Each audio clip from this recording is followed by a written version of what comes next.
मैं शिव कुमार मंडल आज एक व्याख्यान के साथ उपस्थित हुआ हूँ। आज के व्याख्यान का विषय है रीतिकाल के आचार्यत्व और कवित्व। इस शीर्षक से हम विवेचना करेंगे कि रीतिकाल के कवि का आचार्यत्व क्या था और उनका कवित्व क्या था, और इस संदर्भ में शुक्ल जी के इस कथन की भी विवेचना करेंगे कि रीतिकाल के कवि न तो पूर्ण आचार्य थे न सहृदय कवि थे, और इसकी विस्तार पूर्वक हम विवेचना करेंगे आज के इस वर्ग में। जैसा कि विदित है कि हिंदी रीतिकाल को 3 धाराओं में बांटा गया है।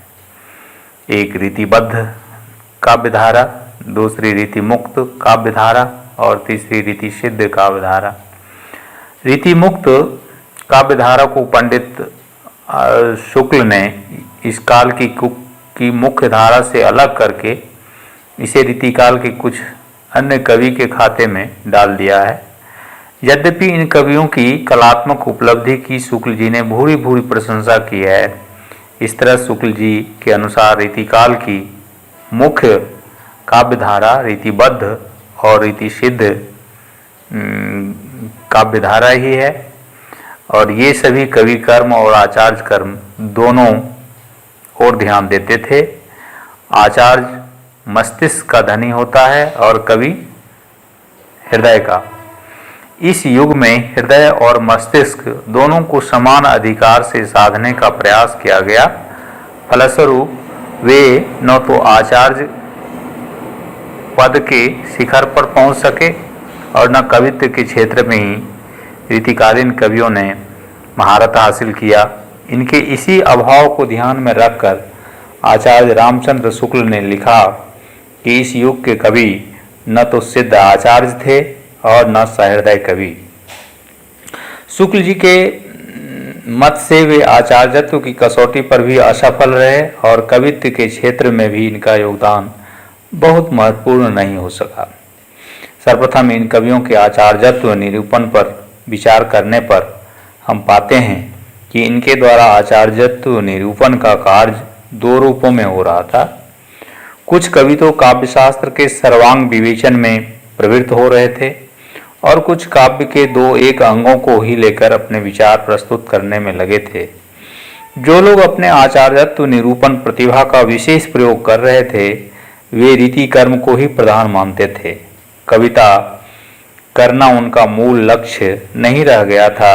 स्वभावतः ऐसे कवियों की काव्य कला क्षतिग्रस्त हुई और इन क्षेत्र में इन्हें सराहनीय सफलता भी मिली। इन कवि आचार्यों ने रीति ग्रंथों में प्रायः 3 प्रकार की शैली का उपयोग किया।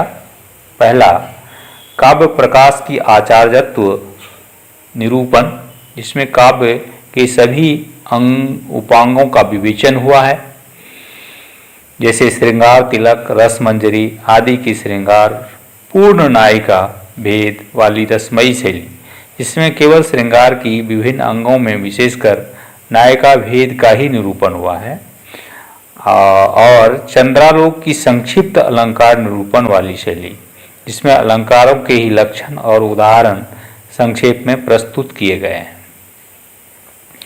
पहले प्रकार की रीति निरूपण शैली में सेनापति, चिंतामणि, कुलपति मिश्र, देव, सूरत मिश्र, श्रीपति, सोमनाथ, रत्न कवि, रसिक गोविंद आदि के नाम उल्लेखनीय हैं। डॉक्टर नगेंद्र के विचार से कहा जा सकता है कि शताब्दियों तक विस्तृत रीतिकाल में यदि वास्तव में आचार्यत्व के अधिकारी कुछ कवि हुए तो वे उपर्युक्त 6-7 कवि ही थे। नगेंद्र की इस मान्यता का सीधा अर्थ यह है कि इन कवियों ने रीति निरूपण को गंभीरतापूर्वक ग्रहण किया था। इनके ग्रंथों में काव्य लक्षण, काव्य प्रयोजन, रस, ध्वनि, नायक भेद, अलंकार, रीति, गुण, दोष, छंद आदि की व्यवस्था पूर्वक निरूपण हुआ है, लेकिन इनके लक्षण अस्पष्ट और भ्रामक हैं।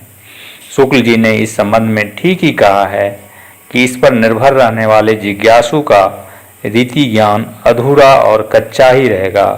शुक्ल जी की इस उक्ति का यह अर्थ नहीं समझना चाहिए कि इन आचार्यों का अपना शास्त्र ज्ञान भी कच्चा और अधूरा था।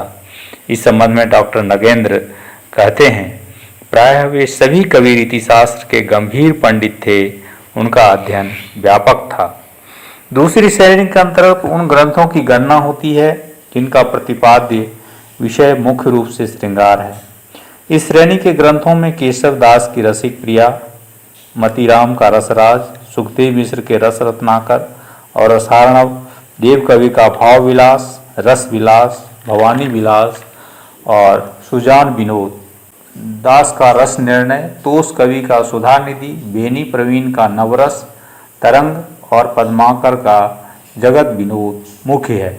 इन ग्रंथों में सामान्यतः रस के साथ अस्थायी भाव, विभाव, अनुभाव और संचारी भावों का ही वर्णन हुआ है, परंतु प्रधानतः श्रृंगार के विभिन्न अंगों और उपांगों को ही दी गई है।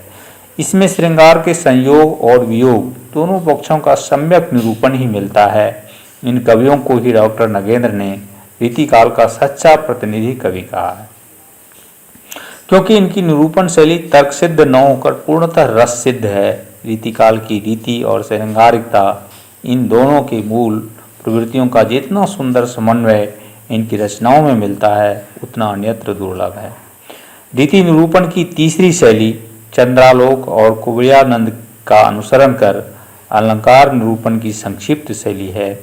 इस शैली का आरंभ तो करुणेश कवि के श्रुति भूषण ग्रंथ से ही हो गया था, परंतु इसे वास्तविक प्रतिष्ठा महाराज यशवंत सिंह के भाषा भूषण से प्राप्त हुई। भाषा भूषण की रचना दोहा शैली में हुई है, जिसके पहले चरण में अलंकार का लक्षण और दूसरे में उदाहरण दिया गया है। इस परंपरा पर रचित ग्रंथों में सूरती मिश्र का अलंकार माला, भूपति का कंठाभूषण, शंभुनाथ मिश्र का अलंकार दीपक, महाराज राम सिंह का अलंकार दर्पण, पद्माकर का पद्माभरण आदि प्रमुख है। इन सभी ग्रंथों में चंद्रालोक की अलंकार निरूपण वाली संक्षिप्त शैली का प्रयोग हुआ है। आगे हमने जो रीति निरूपण करने वाले ये 3 प्रकार के कवियों के आचार्यत्व पर प्रकाश डाला। आचार्यत्व निरूपण के लिए जिस प्रौढ़ मस्तिष्क और सर्वांगपूर्ण संतुलित विवेचन की अपेक्षा होती है, उनका उन कवियों में प्रायः अभाव था। इन्होंने संस्कृत काव्यशास्त्र की अलंकरण पद्धति पर हिंदी के रीति निरूपण में किसी मौलिकता का आभास नहीं दिया और न ही इन कवियों ने संस्कृत आचार्यों की तरह खंडन मंडन की पद्धति अपनाई और न किसी नए काव्यांग की उद्भावना की। यहाँ तक कि इसका विवेचन विश्लेषण भी इतना स्पष्ट और दुरूह है कि उनके कथन के मूल उद्देश्य तक पहुँचने में चने चबाने पड़ते हैं। इसके कई कारण भी हैं। एक तो यह है कि इन कवियों का मूल उद्देश्य अपने आश्रयदाता राजा, नवाबों और सामंतों को यह दिखाना चाहते थे कि वे आचार्य कर्म में भी प्रवीण हैं। इसलिए प्राय सभी कवियों ने अपने आचार्यत्व निरूपण में पांडित्य प्रदर्शन किया है। दूसरा कारण डॉक्टर भगीरथ मिश्र बताते हैं, भगीरथ मिश्र के ही शब्दों में, कि इनका उद्देश्य विद्वानों के लिए शास्त्र ग्रंथों का निर्माण करना नहीं था, वरन कवियों और साहित्य रसिकों को काव्यशास्त्र के विषयों से परिचित कराना था। तीसरा कारण यह माना जाता है कि ये आचार्य कवि सामंत कुमारों और सामान्य काव्य प्रेमियों को काव्य के विभिन्न अंगों तथा उपांगों से परिचित कर देने के उद्देश्य से हल्के फुल्के ग्रंथों की रचना कर रहे थे। लेकिन इन सबसे बड़ा कारण यह है कि इन कवियों में गद्य भाषा का अभाव था। गद्य की भाषा न रहने के कारण कवि अपनी बात सही ढंग से विश्लेषित नहीं कर सके। कारण जो भी रहा हो, परंतु यह तय है कि इन रीतिकारों को रीति ग्रंथों पर निर्भर रहने वाले पाठकों का ज्ञान अधूरा ही रहेगा। रीति निरूपण के क्षेत्र में इनका योगदान कोई विशेष महत्व नहीं रखता है। इन्होंने न तो किसी संप्रदाय का संगठन किया और न किसी संप्रदाय विशेष की मान्यताओं का तर्कपूर्ण खंडन ही किया। काव्य शास्त्र के सूक्ष्म विवेचन की क्षमता इनमें नहीं थी।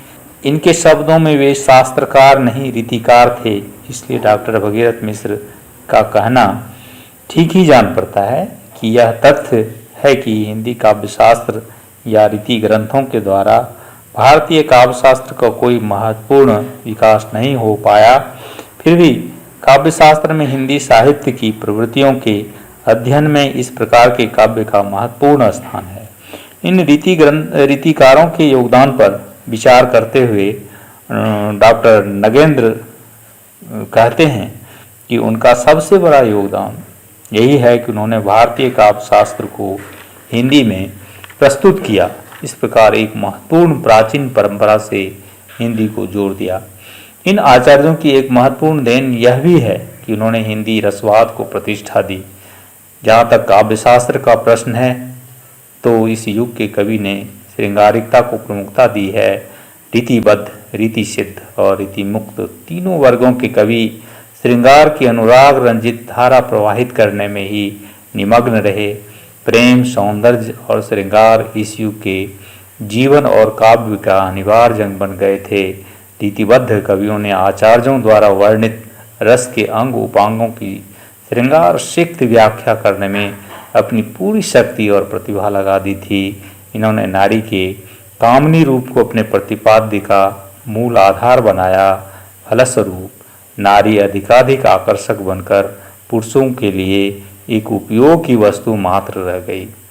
इन दरबारी कवियों के सामंती दृष्टिकोण न प्रेम को भी वासना की सीमा तक पहुंचा दिया।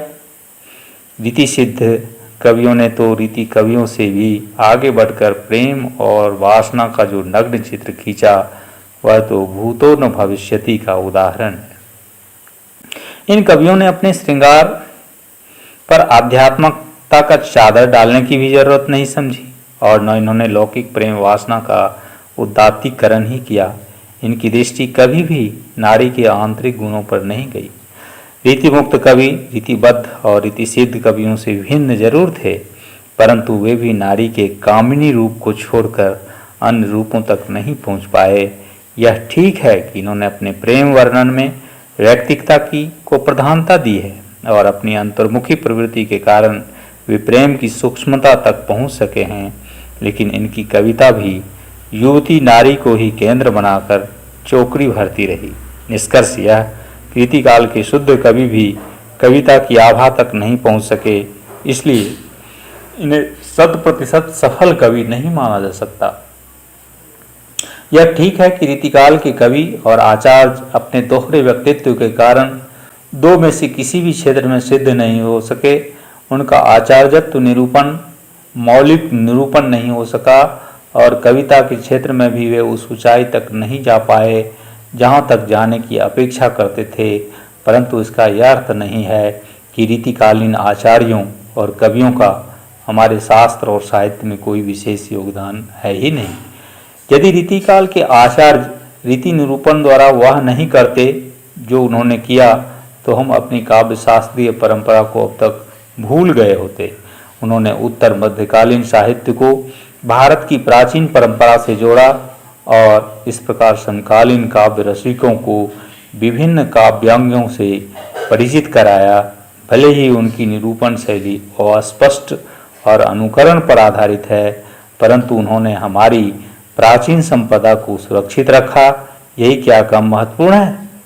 इन कवियों ने अपने दृष्टिकोण को एकांगी और सीमाबद्ध जरूर बना लिया था, परंतु जिस क्षेत्र में उतरे उसमें उनकी पैठ बड़ी गहरी थी। कविता में कारीगरी का जो बेमिसाल काम रीतिकालीन कवियों ने किया वह किसी भी साहित्य के लिए गौरव का विषय हो सकता है। विषय वस्तु के सीमित रहने पर भी इस युग में विविध काव्य रूपों का प्रयोग हुआ है और हर कवि एक नई अदा के साथ अपनी बात करने के लिए बेताब नजर आते हैं। काव्य कला की दृष्टि से रीतिकालीन कवि किसी युग के कवि से पीछे नहीं है। इसलिए डॉक्टर भुवनेश्वर मिश्र ने जोर देकर कहना चाहा है कि हिंदी का रीतिकाल उपेक्षणीय या त्याज्य नहीं है। काव्य कला की दृष्टि से यह काव्य बहुत ही महत्वपूर्ण है। भाषा की दृष्टि से यह युग और भी प्रशंसनीय रहा। तत्कालीन समाज व्यवस्था, राजनीतिक अधःपतन और सामंती विलासिता के कारण इस युग में कविता का वर्ण विषय सीमित अवश्य हो गया था, परंतु जो रचनाएं भी हैं वे अपने क्षेत्र में विशेष महत्व रखती है। इस दृष्टि से हिंदी रीति काव्य का नया पुनर्मूल्यांकन अपेक्षित है। इस प्रकार हमने देखा कि रीतिकाल के आचार्यत्व और कवित्व की विस्तृत विवेचना मैंने की, और इसके साथ ही आज का यह व्याख्यान समाप्त होता है। धन्यवाद।